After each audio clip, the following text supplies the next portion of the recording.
Hello বন্ধুরা, আজকে আমি ভিডিওটা এখান থেকে স্টার্ট করছি। তো আজকে আমি বানাবো চাউমিন। আমি বানাইনি, আমার দিদি বানিয়েছে। তো এখানে কিছু সবজি কেটে নিয়েছে, গাজর, বিনস, পেঁয়াজ, আর একটু ঘরোয়া চাউমিনে একটু আলু না দিলে ভালো লাগে না, সেই জন্য একটু আলু দিয়েছে আর একটু ক্যাপসিকামও দিয়েছিল। তো তেল গরম হয়ে যাওয়ার পরে সবজিগুলো সব ভেজে নিয়েছে একটুখানি নুন আর হলুদ দিয়ে।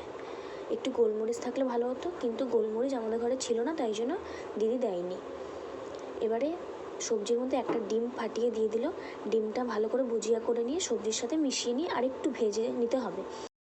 একদিকে চাউমিনটা সিদ্ধ করতে বসিয়ে দিয়েছিল, জলের মধ্যে সামান্য কিছু সাদা তেল দিয়ে চাউমিনটা সিদ্ধ করতে বসিয়ে দিয়েছিল যাতে একে অপরের সাথে লেগে না যায়।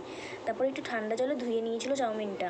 তারপরে চাউমিনটা দিয়ে ভালো করে নাড়াচাড়া করে নিতে হবে, একটু ভাজা ভাজা করতে হবে যাতে কোনো রকম জল না থাকে। দেখো দিদি কি সুন্দর ভাজা ভাজা করে নিয়েছে চাউমিনটার মধ্যে কিন্তু চাউমিন সিদ্ধ করার পরে যে জলটা থাকে সেটা কিন্তু একটুও ছিল না। দিদি খুব ভালো করেই চাউমিনটা কিন্তু ভেজে নিয়েছিল। আজকের রিভিউটা একটু অন্য কেউ দেবে। শোনো শোনো, চাউমিনটা কেমন হয়েছে?